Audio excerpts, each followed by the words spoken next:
Getting back on track after the biggest cyber attack they've ever suffered. With computers down, York Teaching Hospital's NHS Trust cancelled operations and clinics and asked patients to avoid A&E. We run 6,000 PCs and 2,000 of those have proved to be infected, so logistically it's a huge job to get those back online and it's quite disabling for the service in the short term.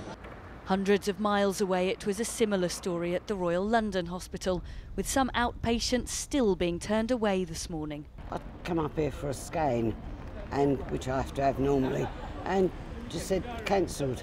He should have had a blood test this morning, but obviously, you know, the computers being down, they can't do it because they can't get the results on the screens or anything. In total, 47 NHS trusts were infected on Friday. 7 are still getting extra IT support now. Today, the government denied ignoring warnings that NHS IT systems are vulnerable and underfunded.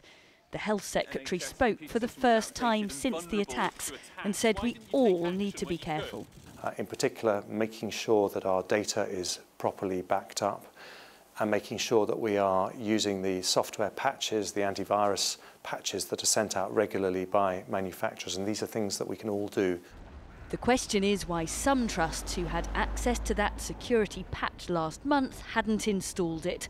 Others were using old operating systems with no protection. Experts say we can't afford not to be proactive. The bad guys or girls only have to be right once. We as the defenders have to be right every single time. And that's a battle, candidly, you cannot win.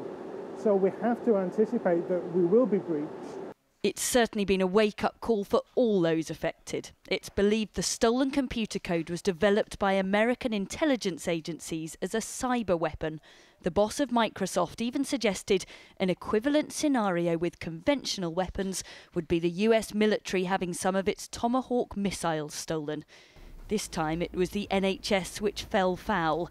Experts agree it's only a matter of time before the next cyber attack. Tessa Chapman, 5 News.